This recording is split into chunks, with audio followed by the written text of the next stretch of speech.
lot of stuff to talk about when it comes to the Rangers to sell or not to sell. And there's a few different things I wanted to just throw out there as like what people are talking about, right?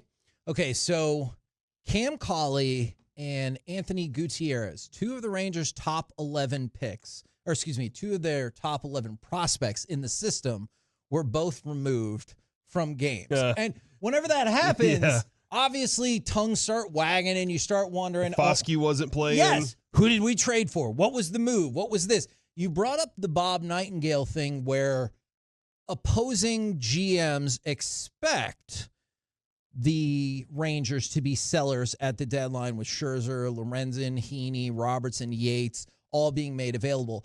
And then Evan Grant even put out an article why the Texas Rangers should be sellers at the trade deadline if they don't turn things around. And that was, I think, 2 days ago. So there is a lot of people who are throwing it out there, but at least Evan is like, if they don't turn it around. And I think that's fair. Look, we talked about it. When we talked with Boch last week, he was like, look, we're not even to the All-Star break yet. He was like, we're not selling. And then Chris Young said, I believe in this team. I believe they're capable of a run. We just have to put ourselves in a better position so that nothing is insurmountable. This team had a 40-20 run last year. It's in there. So really doesn't sound like he's like, hey, we should probably sell soon. I'm with you. But I understand how if you finish up going into the break 1-5, that you're just like, so every 2-game winning streak we have, if you want to call it a winning streak, every time we win 2 straight games, it's followed by that. Like, how are you supposed to build momentum? But then I can also say, the Rangers won 5 of 7.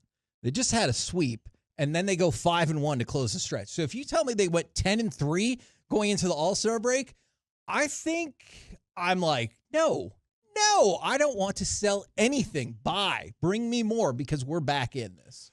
I'm with you. Does that make you a bad GM? Oh, to live on the last 6 games going into the Well, and All-Star also break? to live on the hey, look, y'all showed me at the last moment. See, I don't know. You might be right, but I'm telling you, there's a sense of emotion when you hear Chris Young he's passionate. And Bruce Bochy talk. Yes. And I get it with Boch more, but Chris Young kind of has this, like, he cares a lot, and I get that. But also he can detach himself from the situation and, like, be robotic when necessary. But when you hear him say, I know it's in this team, I've seen it. When you hear Boch, whether it's talking about Leote, remember we brought up the idea of, like, does Leote need to continue to start? This is a couple months ago or maybe a month ago, and he was like, he was a starter on the team that won the World Series. Yeah. And when we asked about trading, he goes, we haven't even gotten to the trade deadline yet. Like, I think it's too early. And then Mike tried to ask him about, like, past teams he might have been in, and he deflected it back to, we're still in this thing. So there's a level of emotion that comes along with defending your title that if this was any other Rangers year, it definitely wouldn't be there. That's a hell of a line right there. Here's another thing. I'm just going to throw this out. Does Bochy want to be the manager next year if this team starts selling off pieces in July? If they if it's okay, he could. Why couldn't he just retire? I'm not saying he retires on July 30th, but what I'm saying is if he sees the Rangers go down a path of selling and not replenishing, especially in the offseason, he could be like, well, I came back to win now. I'm too old to go through a 2 or 3 year process of maybe trying to get back to a 90-win team. Well, that's where the other part of selling while also staying relevant is a factor in that conversation. Because Nico sold and made the team better at the same time too, right? Like maybe not sold, but made trades that went from, hold on, you thought you had a piece on this team, and it turned into an even better piece on the team. You're talking about Porzingis? Well, like Grant Williams, turning into something better for you, and down the line as you're going along. So maybe there is that opportunity of, look, this year we just didn't do it, and we tried to sign some veteran free agents to fix our bullpen roles, but it turned out we had other things we didn't know that were bigger problems, and we can still make some trades that give us some valuable pieces for next year. So maybe looking at next year is the focus, but I don't think that either one of them are looking at next year. I think both of them right now and on a daily basis look at how do you fix the problem right now. And that's where I am, and I think that's why you're right, Corey. I usually feel like I'm more detached emotionally in these situations, but damn it, the Rangers have never won the World Series, and they're still the defending champions. And every time, because Mike, we played this game with other teams before. I fall into the trap of, I grew up here. I was born and raised here. So were y'all. I want the team to succeed. So when they beat the Orioles, they smoked the Orioles to end that series. In the back of my mind, I could ignore the first 3 games and be like, man, you really put it to them. And then you start off and you shut out San Diego. I'm like, oh my gosh, here we go. San Diego, yes. That was it. I said Milwaukee. I was yeah. like, I got screwed up there. And then you lost the next 2 to San Diego, and you're back to like, okay. And then you just swept a not bad Tampa Bay team. Yeah, they're okay. Yeah, I'm not great. Right, but they're an average 500 team. Yeah, and you just swept them. The Bats came alive to close it out. If you can get some momentum going against the Angels, I am desperate, like I bet a lot of people in the Metroplex are, to like give me a reason to not sell. I'm not even saying a reason to buy. Give me a reason to not sell. You know what I'm saying? Yeah. Give me just show me some life. Show me something so that I can be like, you know what? I'll squeeze this thing together. We'll put some tape on it if we have to. Yeah, and to me, let's just say you win both the series 2-1, 2-1, right? Like it would be great. Los Angeles is not very good. It'd be great if you could sweep them. But let's say you go 4-2 4-2 to close it out, and you just swept Tampa Bay. You close 7-2, and now you've kind of closed the gap. At least put yourself in striking position for the division. I'm definitely not selling, and you also bought yourself closer to the deadline because you have until the end of the month. But you've bought yourself a little bit more time to like, let's ride it closer to the deadline because I don't see a reason to sell right now. I'm with you, and as you're talking about this is what I'm thinking. I don't know these things. I know a lot about baseball. Here's what I don't know, and this is where like a Tom Grieve might know, but maybe this was well before there was so much money in the game that he wouldn't know either. Maybe talking to John Daniels, he does have a job with Tampa somewhat, so he might not want to talk as openly about this. Does Chris Young have to have, I'm assuming he does he have to have a conversation with Ray Davis and what the budget is next year? Yes. Because in these articles that Ken Rosenthal in The Athletic, Bob Nightingale in the USA Today, I'm assuming Evan Grant in the Dallas Morning News, all right, if I'm going to compete next year, I need to know what my budget is because I'd like to have Kirby Yates back. He has an under 1 ERA. Yeah. I'd like to have David Robertson back because if I look at my bullpen pieces, if I lose those 2 guys and you tell me I have no budget for a bullpen, I can't win next year. Yeah. I can't win. You know what I'm saying? Like, let's just not even concentrate on this year.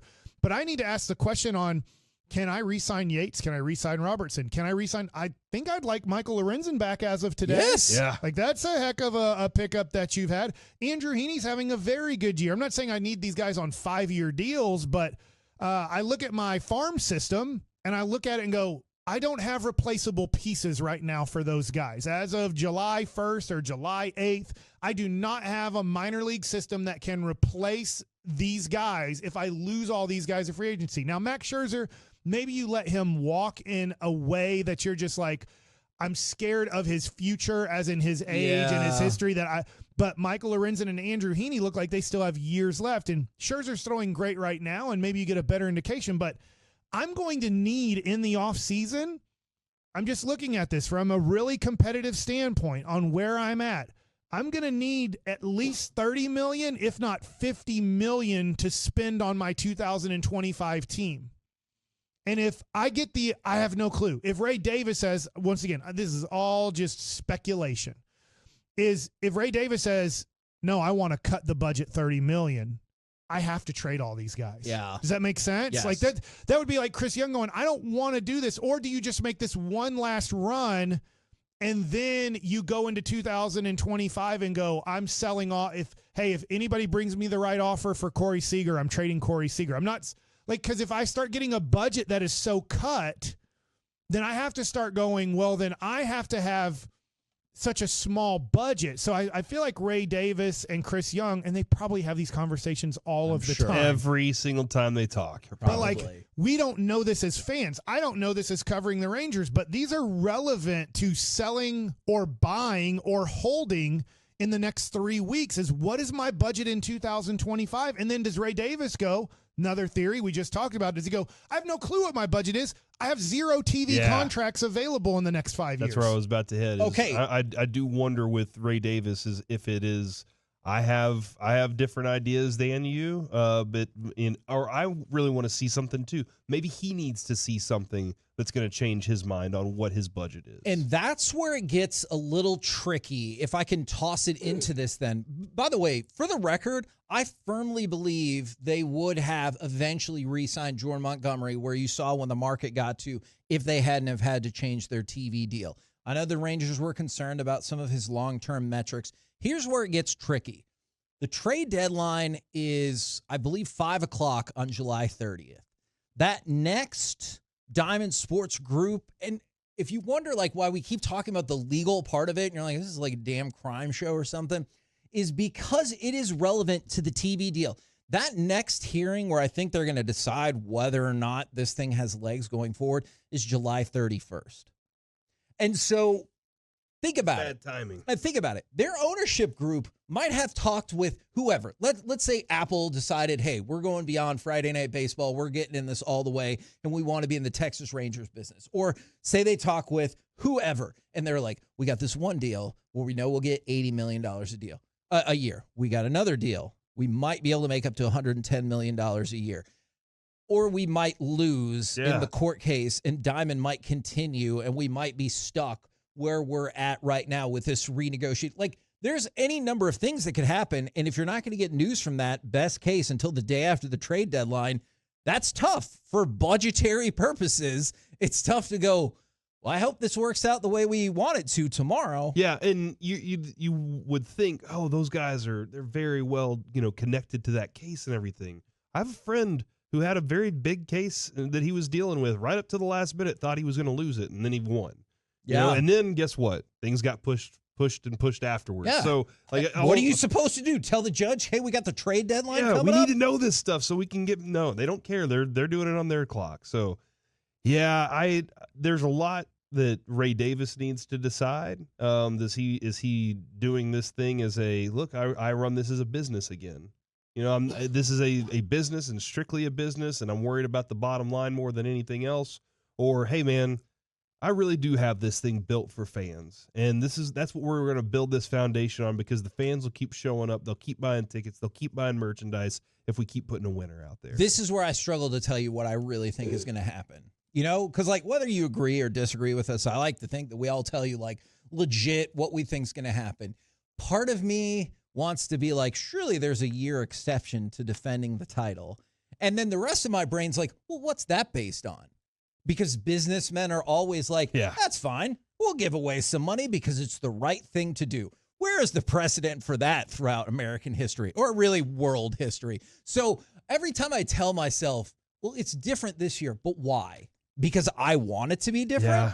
Yeah, that's the only reason why. I mean, a very shrewd businessman who's very rich, didn't make his money by just giving it all away. No, absolutely. And people are already coming to the ballpark this year. You're still going to have the All-Star game as a springboard into the second half of the season. Obviously, I realize it would be so much better if you were winning, but you're still going to have that to springboard you into the second half of the season. And a lot of people already have season tickets or 10 and 20 game plans and everything like that. So from a business perspective, I can't see why you would sell some of these people. Yeah, the other thing, too, is you look at it, and they do have very watchable players. Corey Seager, very watchable. Marcus Semien, very reliable, watchable. And then you have Wyatt Langford, who's taking off right now. You have Evan Carter, who look what he did last year. It's in him. We know how good Evan Carter can be. He has to get healthy, and his body has to be able to handle 6 months of baseball. And I think the Rangers understand that he just doesn't have a very mature body, and that's nothing he can do about it. It's just the way God created him. He wasn't,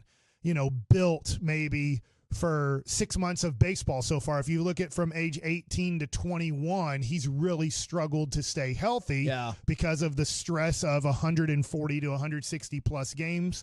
So I look at it and go, there's a lot of positives with the Rangers and their future, but there's also this unknown, which is scary. And because you haven't played good baseball this year, I think going back to this whole topic, and Corey, one of the things you brought up is like, are you a good or bad GM if you're going to let 6 games or like the last 2 weeks of a month decide what you're going to do? I think what's tough is CY, Chris Young, has seen below average baseball this whole season from his team. Inconsistent and then below average. They haven't won more than they've lost. They've lost more than they won.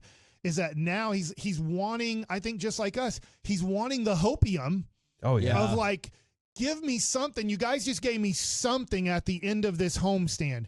Can you carry it to LA and carry it to Houston? Because if you do, my conversations with the ownership are going to go a lot better than if you guys go 2-4. Because if you guys go 2-4 on this trip, I'm going to have a meeting with the ownership at the All-Star break, which every team pretty much does. And the ownership obviously can dictate which way a general manager can and can't go. I can have a lot better arguments if you guys end up going 4-2 or 5-1 on this road trip than if you go below 500. Yeah, because then I think Mike's got something there. It's less about the budget because he understands those extra games and playoffs and those extra games that go a little bit further and where that money goes. I mean, I'm just doing this. I think, don't you, as a human, you're trying to get your point across, and I hate saying this, but every human tries to manipulate another human. You play the game. Play the game. Sure. I can manipulate my ownership a lot more if I show them what a win streak we're on and what Wyatt Langford has done lately and Corey Seager and what we've done from our pitching staff and all the wins we're creating now, and go, do you remember what it felt like in October? And if I can get enough people to believe in that room what it felt like in October, I can get them to give me what I want, and that means not selling, one, the players on the team that are going to be free agents, and then two, maybe adding a piece or two to take it to another level, which could push us into, once again, I said this earlier, the worst division in baseball by far. The other thing, too, then, so, all right, how are you going to fix this team? What are you going to add to this? Let's just assume it goes on that run. What is your plan to add to this team? Because I can't add another $250 million pitcher. Sure. I can't do that right now. How can we be a contender? Because Kevin, I am looking at attendance, and 2 years ago, attendance was 24,832 per game. Yeah. Last year was 31. Now it's almost 33. Almost 33. And then I know the number on your payroll is a lot different too, but that number's got to be a big deal. Look, the fans are showing up. Let's give them a reason to continue showing up even more on the back half of this season. I would argue in that instance, you can take on as big of a money player as you want as long as this is their last year. You know, like the prorated hit of the salary you'll have to take won't put you anywhere near that position. So there would be big names out there that you just understand, like, hey, this is probably, you get them for this amount of time. I'll give you a cheapie that's easy to get, and I don't have to worry about anybody telling me we don't have the budget for. Give me a 7th, 8th inning left-handed reliever. Okay. Jacob Latz was pushed into a position he's not ready for. Yeah. Brock Burke, back in the minor leagues. Just Brock Burke hasn't worked out. Since 2022, it's just gone away. For some reason, that 2022 hasn't been there for 2 years now. And then I don't have another guy. So I know that people didn't like Aroldis Chapman, but I need another Aroldis Chapman. I need a guy that Spores isn't ready to. But he's right-handed. Okay, I'm not saying. Gotcha. But I need a little bit of depth there. And Spores, I'm scared of. That shoulder thing scares the death out of me. Gotcha. Okay. So I can't rely on Spores coming back and being September, October Spores. Yeah. And he hasn't had a long career to say that that's who he is and that's who he's always going to be. Because didn't we believe that after the playoffs, Leclerc has now figured it out and is going to be great at relieving at all times in big-time closing situations? And we got to the end of the month of April, and it was like, hey, Kirby Yates, you're our closer the rest of the way. Yep. So I look at it and go, I can get something really cheap here. Now, a lot of people are going to want it, but I don't have to give up very much to get it. Is a left-handed reliever who I believe can get outs in the 7th or 8th inning for me. That could help me out. I have to believe, if I'm Chris Young, I have to believe if this offense keeps doing what it's doing, it doesn't matter. I'm done anyways. My guys that are hitters that have proven themselves last year have to start hitting, and Josh Young has to come back after the All-Star break and help us out.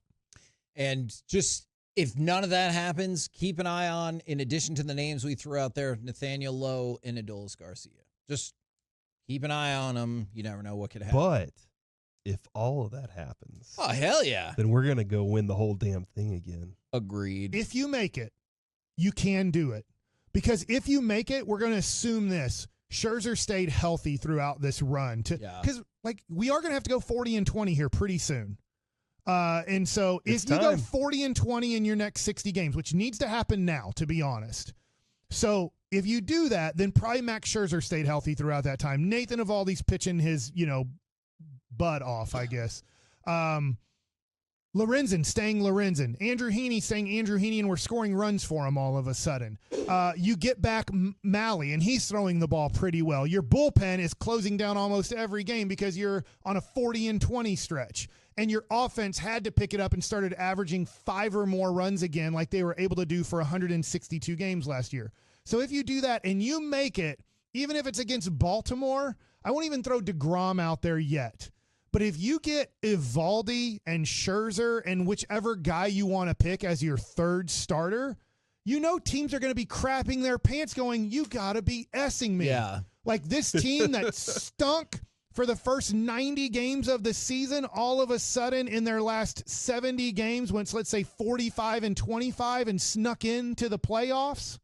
And now we have to face a team that's super hot, that in October they weren't scared of the moment, and Evan Carter's now back hitting like Evan Carter, and Wyatt Langford freaking won Rookie of the Year. Oh, crap. Dude. That You right like there. that scenario, I want right? him to go give the clubhouse that speech right now, because hell yeah, man. I'm whatever you need, Mike. I'm with you.